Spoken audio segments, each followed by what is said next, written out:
In a stark reminder of the ongoing territorial disputes in the South China Sea, the Philippine military reported on Tuesday that the Chinese Coast Guard seized one of 4 food packages dropped by a plane for Filipino Navy personnel stationed at a contested outpost. General Romeo Bronner disclosed that the Chinese personnel might have suspected the packages contained construction materials to reinforce the deteriorating Philippine Navy ship grounded at 2nd Thomas Shoal. Upon discovering the packages contained only food, including rice and biscuits, the Chinese dumped the items into the sea, Bronner explained. It was the second airdrop where the Chinese came in. So probably what happened was when they saw the first pass of the airplane dropping supplies near the BRP Sierra Madre, probably that was when they started to react. The dispute over 2nd Thomas Shoal, known in the Philippines as Ayungin Shoal and in China as Renai Jiao, is a microcosm of the broader territorial contest in the South China Sea, a region where multiple nations lay overlapping claims. The shoal, part of the Spratly Islands, has been a flashpoint for incidents between China and the Philippines since the latter grounded the BRP Sierra Madre, a World War II-era ship in 1999 to assert its claim. Chinese officials have not yet commented on Bronner's statement, but have consistently asserted their claim over the shoal, demanding the removal of the Philippine Navy ship. 对于仁爱礁的局势，中方已经多次阐明了我们的立场。我想强调的是，在仁爱礁问题上，菲方是不断侵权挑衅、激化矛盾的一方。我们要求菲方不要背信弃义，不要制造事端。 Resupply efforts by the Philippines have often led to skirmishes, resulting in damage to supply boats and injuries to personnel. The May 19th incident highlighted the high-stakes nature of these resupply missions. As the Philippine military airdropped 4 packages at 2nd Thomas Shoal, a race ensued between Chinese Coast Guard and Philippine Navy personnel to retrieve them. The Filipinos recovered 3 of the packages, while the Chinese seized one, Bronner said. The airdrop method, no? Instead of bringing our ship to the 2nd Thomas Shoal or Ayungin Shoal, this time we decided to airdrop our supplies. So we did 4 sorties or 4 rounds of resupply. We were able to recover 3 of them. Unfortunately, one of the packages was intercepted by the Chinese. Despite their efforts, some food was salvaged, but the rice was soaked and inedible.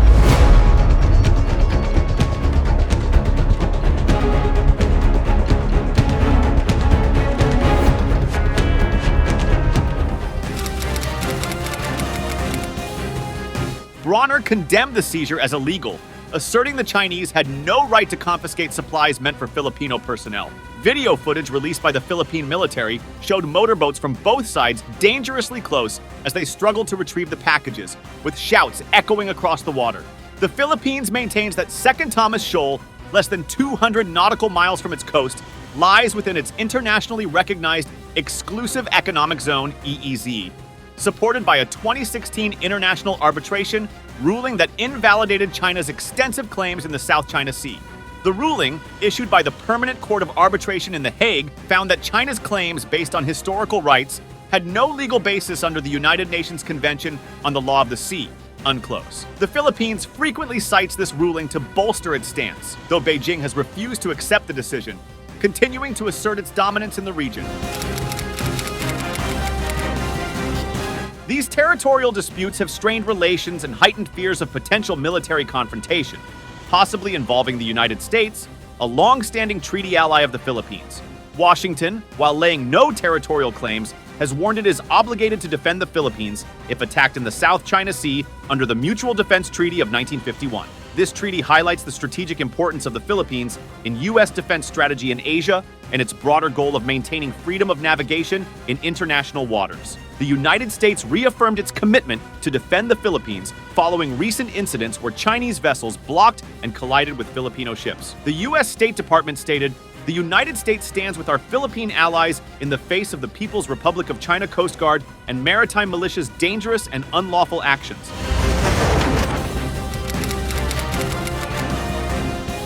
Recently, Philippine diplomats summoned a Chinese embassy official to protest the collisions, which damaged a Philippine Coast Guard ship and a Navy-operated supply boat. President Ferdinand Marcos Jr. convened an emergency meeting with top military and security officials to address these hostilities. Defense Secretary Gilberto Teodoro condemned China for using brute force and distorting facts to conceal its aggression, calling it a blatant violation of international law. A similar incident was recorded earlier May when Chinese Coast Guard ships targeted a Philippine supply boat with water cannons, injuring crew members and causing significant damage. The incident drew immediate support from the US and Japan, who condemned China's aggressive actions near the Second Thomas Shoal, a site of repeated clashes between Chinese and Philippine vessels. Video evidence released by the Philippine military shows Chinese Coast Guard ships hitting the Unaiza May 4th with high-pressure water cannons, causing the wooden boat to shift dangerously in the sea. The Philippines plans to raise concerns about Chinese ships' dangerous maneuvers during upcoming talks with China and ASEAN on a proposed non-aggression pact known as a Code of Conduct, aimed at preventing major armed conflicts in the South China Sea. These three-day negotiations, hosted by Beijing, underscore the irony of China's role in facilitating talks while disregarding international law. The Chinese diplomat reiterated China's claim that Philippine vessels had intruded into Chinese territory, urging the Philippines to cease provocations and remove the illegally grounded warship, the Sierra Madre. Such confrontational tactics have become the norm in the disputed waters. Similar incidents have been recorded, including the targeting of a Philippine supply boat with water cannons by Chinese Coast Guard ships. The long-standing dispute involves multiple claimants, including Vietnam, Malaysia, Taiwan, and Brunei, alongside China and the Philippines. The South China Sea is valued for its fishing stocks and potential oil and gas reserves. Despite the 2016 arbitration ruling, Beijing continues to assert its expansive claims. The origins of the dispute date back to 1947, when China demarcated its claims in the South China Sea with an 11-dash line on a map covering most of the area. After the Communist Party took control in 1949, the line was modified in 1953, reducing it to the current 9-dash line. This demarcation encompasses a significant portion of the South China Sea, an area through which approximately one-third of global maritime trade passes annually. The legal framework for the dispute was set in 1994 when the 1982 United Nations Convention on the Law of the Sea came into effect. This convention, which defines territorial waters, continental shelves, and exclusive economic zones, was ratified by the Philippines in 1984 and China in 1996. Tensions escalated in 1995 when China took control of the disputed Mischief Reef, constructing structures ostensibly for fishermen. The Philippines protested through ASEAN. In 1997, the Philippine Navy blocked Chinese boats from Scarborough Shoal, leading to further protests from China. Over the years, the Philippines detained Chinese fishermen multiple times for alleged illegal fishing in the area. In 2009, China submitted its 9-dash line map to the United Nations, asserting indisputable sovereignty over the islands and adjacent waters in the South China Sea. This claim was met with protests from the Philippines, Vietnam, Malaysia, and Indonesia. In 2011, the Philippines filed a diplomatic protest after Chinese patrol boats harassed a Philippine chartered ship searching for oil and gas near the Spratly Islands. The situation intensified in 2012 when China effectively took control of Scarborough Shoal following a standoff between Chinese Coast Guard ships and a Philippine naval vessel. Your vessel has entered the area under the jurisdiction of the People's Republic of China. Please stop your ship. Leave this sea. In 2013, the Philippines brought the dispute to the Permanent Court of Arbitration in The Hague, a move that angered Beijing. The court appointed a panel of international legal experts to hear the case. The Philippine government summoned China's top envoy in Manila in February 2014 to protest the firing of a water cannon by a Chinese vessel to drive away Filipino fishermen from Scarborough Shoal. China dismissed the protest, asserting its indisputable sovereignty. In December, China issued a position paper arguing that the panel lacked jurisdiction over the case, as it involved issues of sovereignty and boundary definition, which are not covered by the UN Convention. In October 2015, the arbitration panel ruled that it had jurisdiction over at least 7 of the 15 claims raised by the Philippines, and a hearing on the merits of the claims was held in November without China's participation. On July 12, 2016, the Permanent Court of Arbitration ruled that China had no legal basis for its claims to much of the South China Sea and had exacerbated the regional dispute through land reclamation and construction of artificial islands, which had damaged coral reefs and the natural state of the disputed areas. The Philippines welcomed the decision, while China outright rejected it. Since the arbitration ruling, tensions in the South China Sea have only worsened. The region has seen an increase in military activities and confrontations, with China continuing to build and militarize artificial islands, installing runways, missile systems, and other military infrastructure. These actions have been perceived as a means for China to establish de facto control over the region, which is crucial not only for its strategic location, but also for its abundant natural resources. The United States and its allies have responded with freedom of navigation operations, sailing warships close to the contested islands to challenge China's claims and ensure the principle of free passage in international waters. These operations have sometimes led to dangerous encounters between U.S. and Chinese naval vessels. When you're in big warships maneuvering close to each other, 150 yards is very scary. And you don't ever want to be that close to another vessel because too many things can go wrong and you can actually have a collision. The ongoing disputes have significant diplomatic and economic ramifications.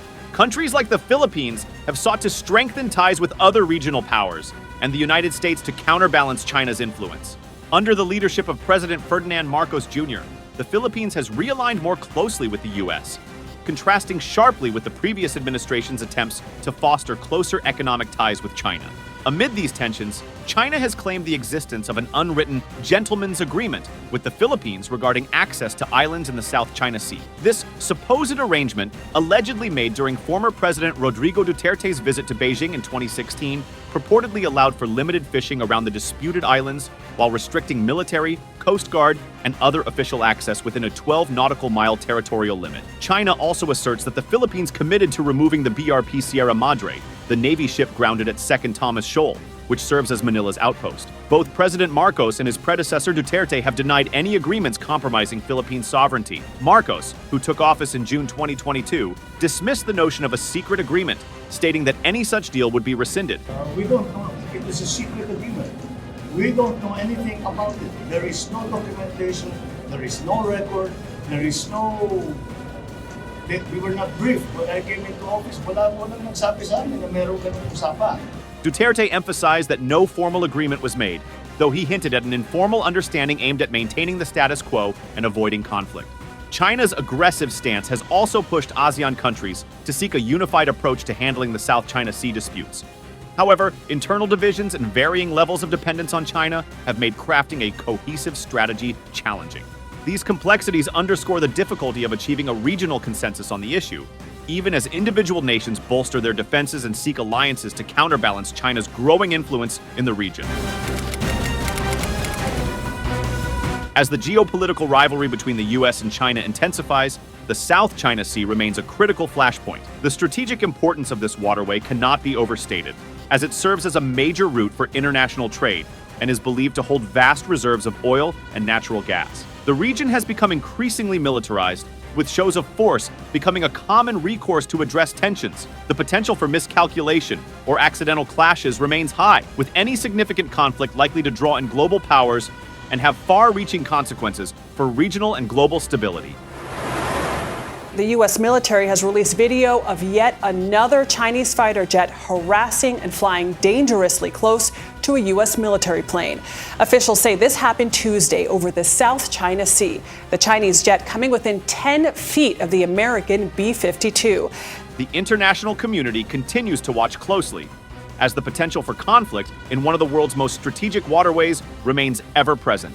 As regional and global powers navigate these dangerous waters, the quest for a peaceful resolution seems as elusive as ever, casting a long shadow over the future stability of Asia. Thank you for tuning into our channel. If you enjoyed the video, please remember to like, share it with your friends, and subscribe to our channel for more in-depth analysis of global issues.